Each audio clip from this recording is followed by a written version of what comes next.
Hi everybody, and welcome to Zelda World's walkthrough of The Legend of Zelda Twilight Princess. I'm your host, DodongoBomber, and I'm going to be taking you through Twilight Princess 100%.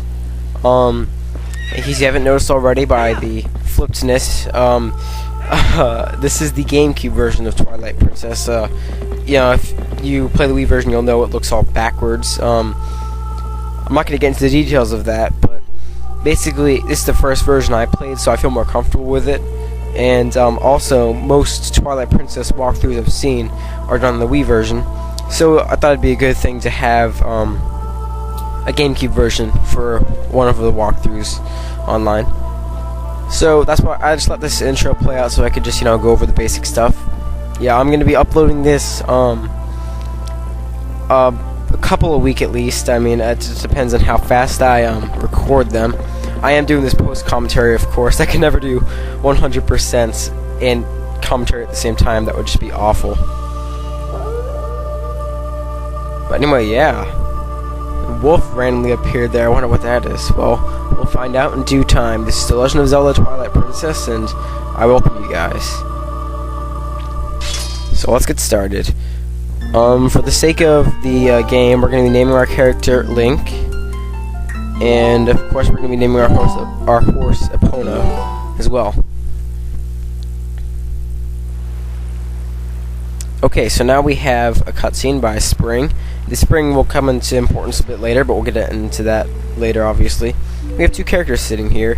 The one on the left, his name is Russell. Russell, I don't really know how to pronounce it, but he acts as Link's mentor in the game. Look at him with his weird facial hair. Yeah, as you can see, he's carrying a sword. He's the local swordsman of Ordon, which is your village, basically. And here is Link, our hero. He looks a bit older than he did in Wind Waker, obviously, and he looks older than Ocarina of Time Link as well. Speculation says he's about like 15, 16, 17 or so in this game, I think. Probably around 17 a bit or older, I guess. But anyway, what Russell's talking about right now is every year, Ordon, they bring a gift to the royal family of Hyrule, and this year he wants Link to do it for him, because Link's never been to Hyrule.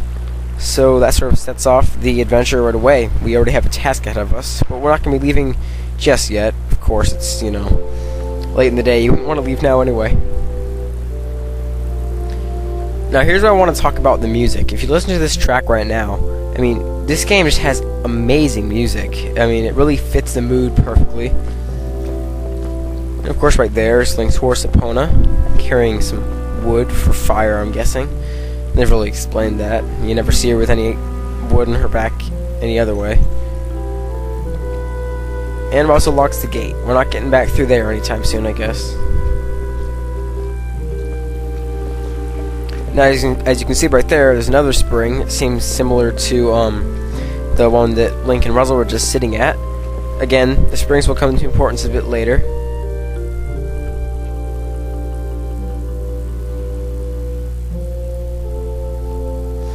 Okay, so now he waves goodbye, and he walks off with his wife and kid.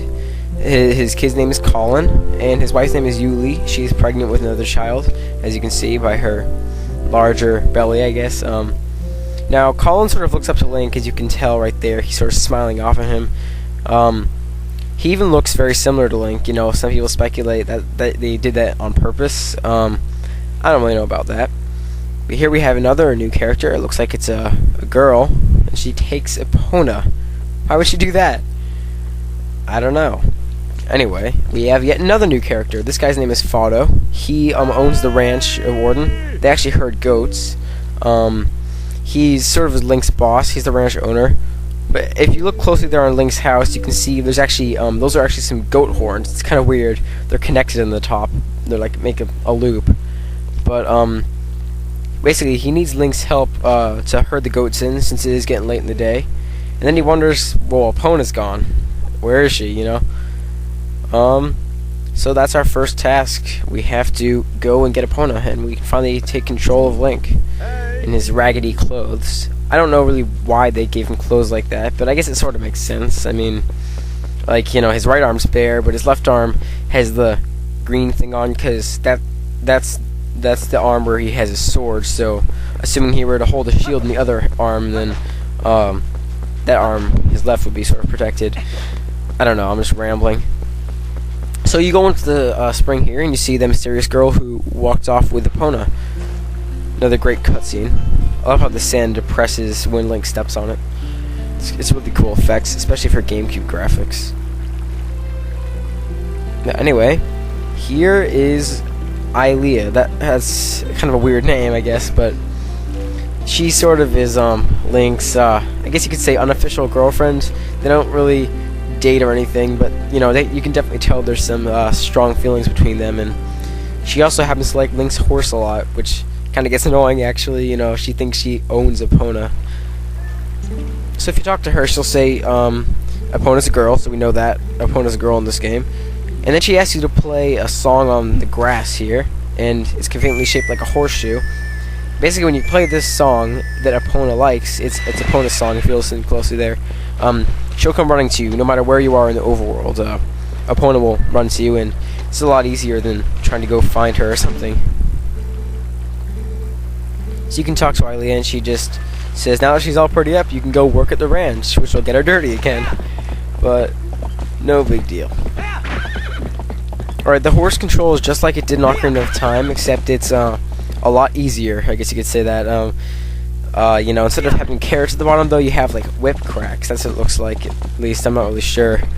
But now we enter the sort of the training ground for this game, Ordon Village, and this is actually one of my favorite spots to go in the game and just chill when there's nothing else to do.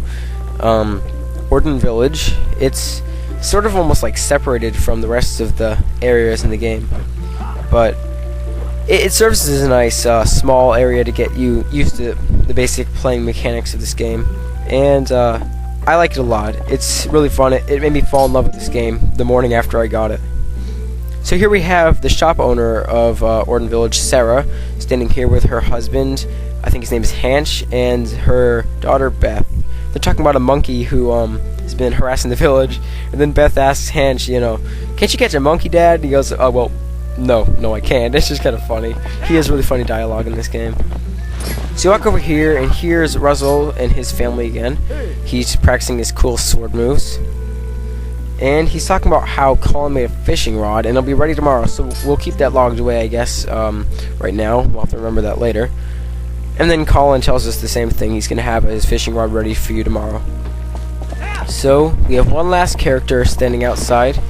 And this is the mayor of Ordon. His name is Bo. And, yeah, but as his name suggests, he is the mayor.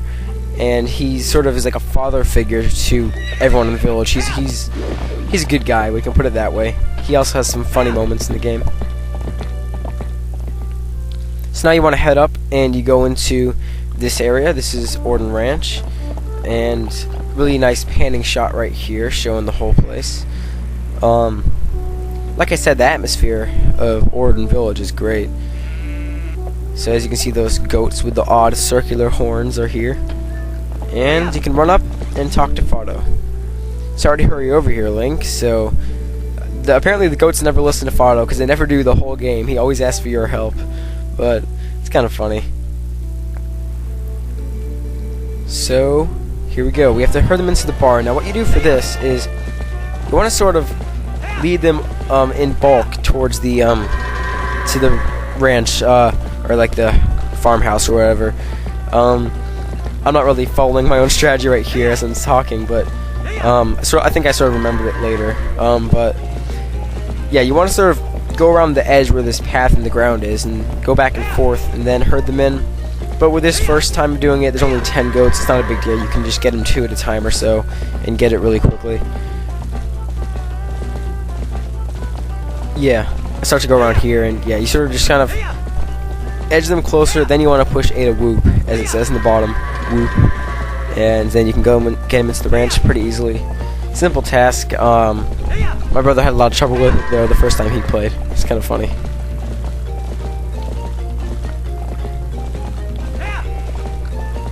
Alright, one more, and we're done.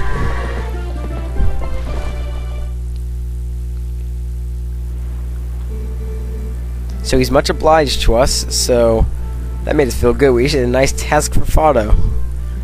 So he asked you if you want to practice with the fences and get more practice with your horse. And again, it is much easier than Ocarina of Time. I can barely jump fences in Ocarina of Time.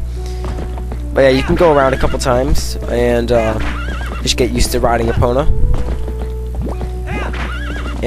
But I'm not gonna do that. I'm just gonna head back to the village. Of course, I don't want to waste time in here. Anyway, I will see you guys in the next video when we continue through Ordon Village. Bye for now.